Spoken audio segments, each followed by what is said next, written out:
Paix et joie dans le nom très saint de notre Seigneur Jésus-Christ.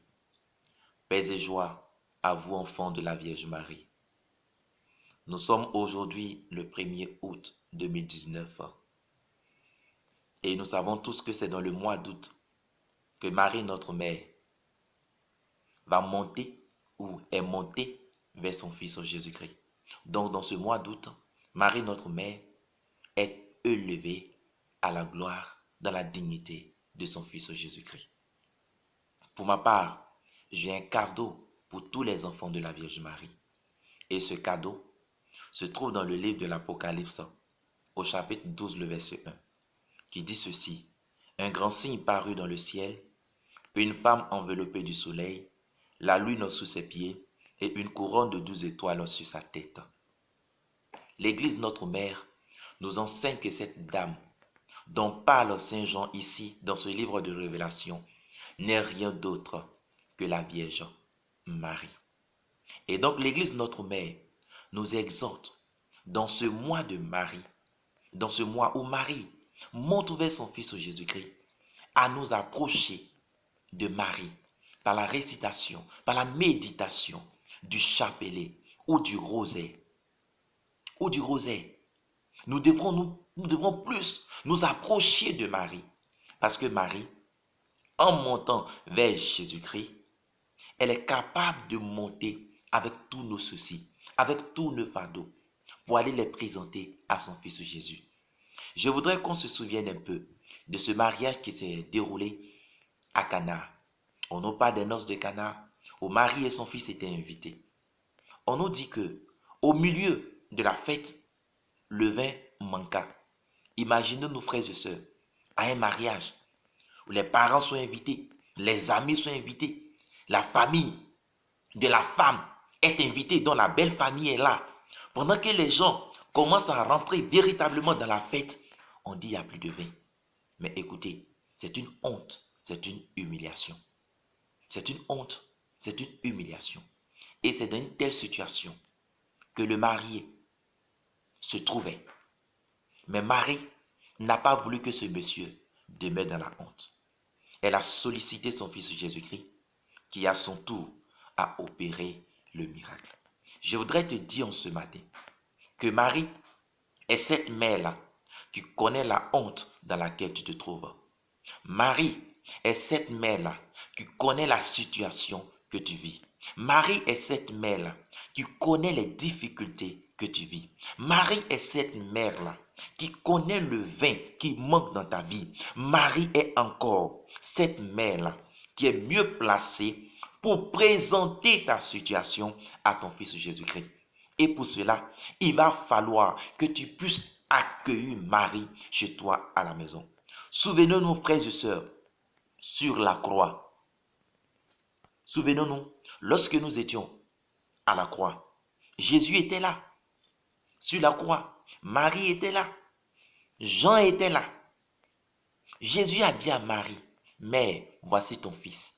Puis il a dit au fils, au disciple Jean, voici ta mère. La Bible nous dit que dès cet instant-là, Jean a pris Marie chez lui à la maison.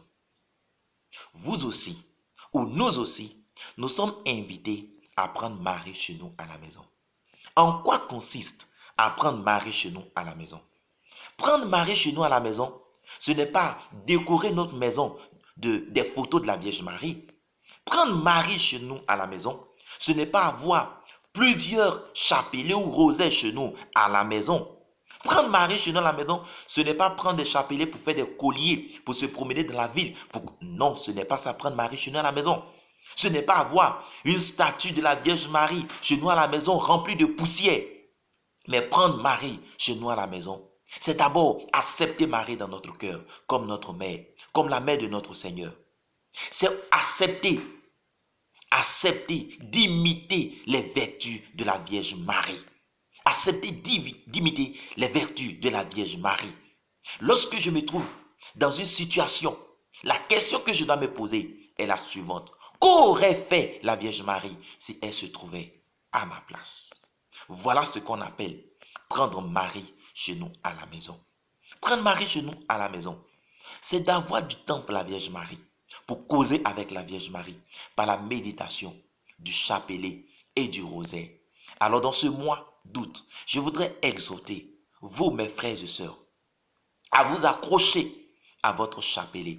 Peut-être que la situation dans laquelle tu te trouves a fait que tu as perdu tout espoir. Tu me diras certainement, j'ai fait des neuvaines à la Vierge Marie, je passe mon temps à faire des rosaires, mais ma situation ne s'améliorera pas. Je veux te dire quelque chose. Je vais te dire quelque chose. Tant qu'il continuera à faire nuit, tant qu'il continuera à faire jour, tant que le soleil continuera à se lever et à se coucher, il y a encore de l'espoir pour toi. Je voudrais terminer par cette parole d'un saint que j'aime très bien. Il dit, Dieu pour sauver l'humanité a donné son fils Jésus par Marie. Alors pourquoi par Marie, Dieu ne peut-il pas nous donner les grâces de Jésus? Je voudrais te dire que Marie est là pour toi. Marie, elle t'aime. Marie est ta mère. Quand tu pleures, Marie pleure avec toi. Quand tu ris, Marie rit avec toi. Marie veut te rendre heureux. Marie veut te rendre heureuse. Marie veut mettre la stabilité dans ton foyer. Marie veut mettre la stabilité dans ton couple. Marie veut te faire du bien. Mais il va falloir que tu lui ouvres les portes de ta maison. Comme aux noces de Cana, où ce marié a accepté d'ouvrir les portes de sa maison à Marie. Parce que si elle n'avait pas ouvert les portes de sa maison à Marie, Marie n'allait pas pouvoir entrer dans sa maison et constater que le vin y manque pour opérer, demander à son fils Jésus d'opérer le miracle. Si tu n'acceptes pas Marie chez toi là-bas, par la méditation du chapelet, par la méditation du rosaire, comment Marie pourra-t-elle constater le vin qui manque dans ta vie?